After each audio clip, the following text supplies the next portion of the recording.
Bom, hoje a gente anunciou no início do jornal que o nosso tema é Setembro Amarelo e destacando a saúde mental das crianças, que também é importante a gente falar e entrar nessa pauta. E para falar sobre esse assunto, a gente recebe aqui no nosso estúdio Pedro Augusto, que é psicólogo. Muito obrigado, Pedro, pela sua participação. Oi, Júnior, tudo bem? Muito obrigado pelo convite mais uma vez. Estou muito feliz de falar desse tema.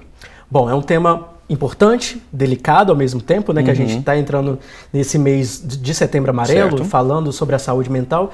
E aí eu queria já te perguntar, uma criança, ela tem depressão?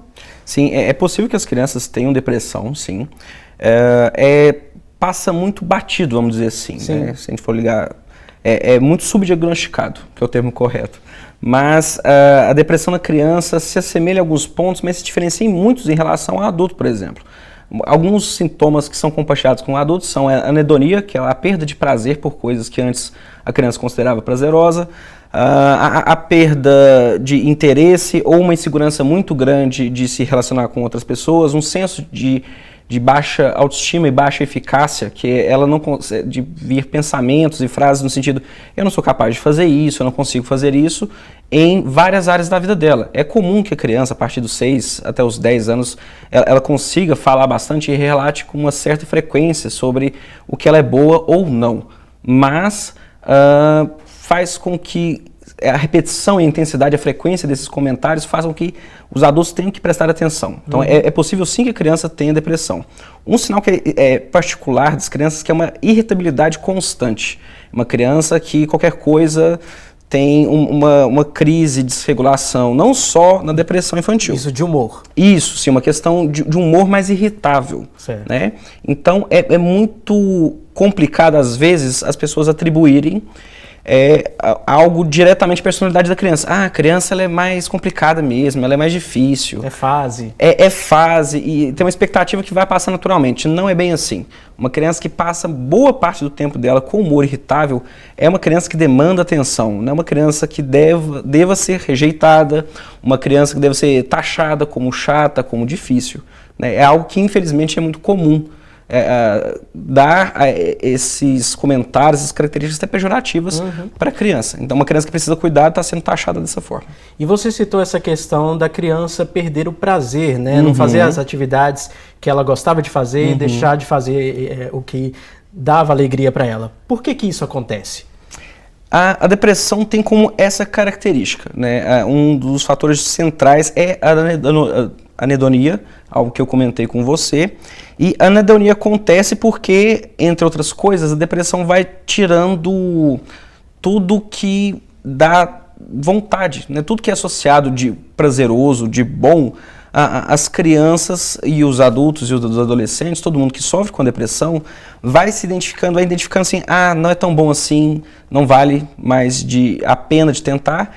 E algo que faz parte, inclusive, do tratamento, que a ativação comportamental se torna mais difícil. A ativação, como a gente pode entender nesse contexto, como algo que é iniciar um comportamento, quebrar essa barreira, esse ciclo depressivo. Então, se torna cada vez mais difícil romper esse ciclo. Então, e se torna difícil também porque, como se torna menos prazeroso, logo está muito difícil de começar. Não dá tanto prazer, vou ficar mantendo nesse estado depressivo.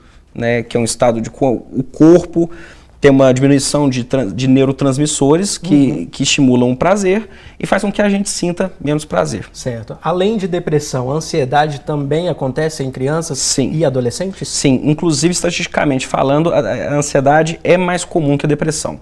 A ansiedade, a gente se estima que 10% das crianças tenham alguma questão ligada à ansiedade na infância e a depressão a gente tem uma estimativa que 2% na infância, 10% na adolescência. Certo. A ansiedade na infância é muito mais comum e passa muito batido novamente, mas porque as pessoas associam a outros fatores, que são os medos que as crianças têm.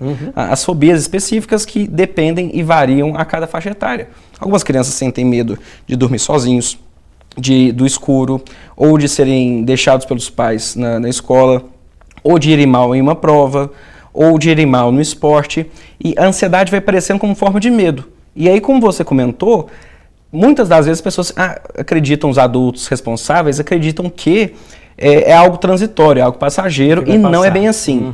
Pode ser até aquela questão em específico, pode até passar, mas é um sinal que a gente deve se atentar, que pode ser um prognóstico de um futuro desenvolvimento de uma ansiedade na adolescência e na vida adulta. Certo.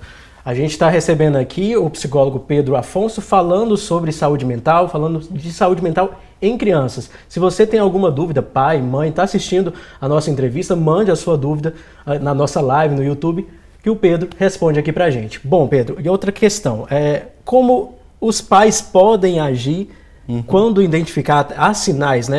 A criança dá sinais, né? Que ela está com esse adoecimento mental, como você tinha me explicado, né? Isso. A partir do momento que os pais identificarem ou tiverem a dúvida, porque igual eu comentei mais cedo com você antes da gente entrar no ar, são vários sinais que podem ser várias coisas. O comportamento se apresenta de uma forma que pode ser um sintoma de várias questões. Então a gente tem que identificar ao certo o que está gerando aquela situação. O sintoma é um sinal. É por onde a gente começa a investigar. E essa investigação tem que ser feita com um profissional treinado.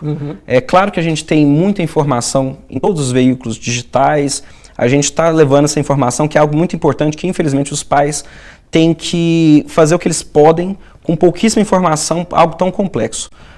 E a gente tem esse dever, claro, de levar essa informação, mas é importante que essa informação tenha contexto e seja avaliada, a criança passe por essa avaliação especificamente para cada caso, né? Cada caso é um caso. Então a criança precisa passar por uma avaliação rigorosa com o profissional e a partir disso a gente consiga identificar os padrões, tanto de pensamentos situacionais e de comportamento que a criança faz com que está gerando essa ansiedade ou essa depressão. Certo. E Pedro, o assunto de saúde mental ainda é um pouco delicado, né? É um tabu e para a criança eu acredito que seja mais ainda, né? Sim.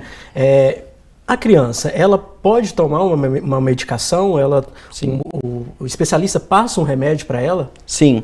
A parte de medicação na infância tem que ser feita por um neuropediatra, um psiquiatra infantil, um neurologista infantil, a depender da situação. Quando a gente está falando de apenas um sofrimento mental, é recomendado que procure-se um psiquiatra infantil e também um psicólogo para avaliar a necessidade ou não de medicação. Claro que a medicação vai servir como um auxílio. Em alguns casos a medicação tem evidência científica que é mais importante que a psicoterapia e há outros casos que a psicoterapia tem maior evidência de eficácia, a depender do diagnóstico. Então é importante que seja avaliado e ver o que é importante de ser feito em relação à mudança de rotina, de manejo dos pais, o trabalho individual da criança na psicoterapia. E, caso seja necessário, é possível sim que a criança seja medicada. Claro que o importante é que a gente tente algumas intervenções. Em casos extremos, a criança já inicia a intervenção com a medicação. Mas é bom avaliar a criança sem medicação também. Esse tempo, qual que é o tempo indicado de avaliar se uma criança está com depressão, com ansiedade? Existe um tempo? Em teoria, sim, mas existem inúmeras variáveis que influenciam no processo de avaliação. A resistência da criança, a resistência da família, a participação de todos os envolvidos, o processo que demora para entrevistar todo mundo, é uma coisa que é muito comum das pessoas chegarem no processo de terapia e darem respostas protocolares e não respostas do que elas estão sentindo de fato. Sim. Então, a gente até acessar isso vai um tempo considerável. E até as pessoas se sentirem confortáveis com o profissional que está trazendo essa avaliação em trazer questões muito íntimas da família, da rotina da criança, que são importantes para a formulação do caso. Então, varia muito. Claro que temos alguns protocolos que a gente segue, que são muito importantes para nortear nosso trabalho, que o período de avaliação vai de 4 a 6 semanas, mas a depender do caso, na anamnese a gente já consegue identificar com uma boa garantia algo que está errado ali, algo que pode ser trabalhado, formular o caso em 80%. Claro que a gente tem que se ater a nuances, a detalhes, mas que a gente, no começo, a gente já consegue ter uma noção. Mas ser taxativo e dar uma devolutiva clara com a família ainda demora um tempo. Tem que ser com calma, né? Com cautela, né? Exatamente, tem que ser muito cuidadoso, porque é uma coisa que impacta muito a família. O diagnóstico pode ser um norte, pode ser uma forma da família entender o que eles estão lidando e como lidar, né, como manejar a situação de uma forma mais assertiva, mais delimitado, mais claro que deve ser feito, mas também pode ser um sentimento de culpa né, muito grande, caso essa devolutiva não seja feita de uma maneira adequada pelo profissional. Tá certo, Pedro. E a gente aqui falou sobre saúde mental das crianças, aproveitando o mês de Setembro Amarelo, que é um mês de combate ao suicídio, e a gente recebeu aqui no estúdio do Informativo TVU Pedro Afonso, que é psicólogo infanto-juvenil. Muito obrigado, viu, Júnior, Pedro? eu agradeço muito pelo convite e estou à disposição para maiores esclarecimentos depois. Por favor, volte mais vezes ao nosso Informativo. Viu? Agradeço.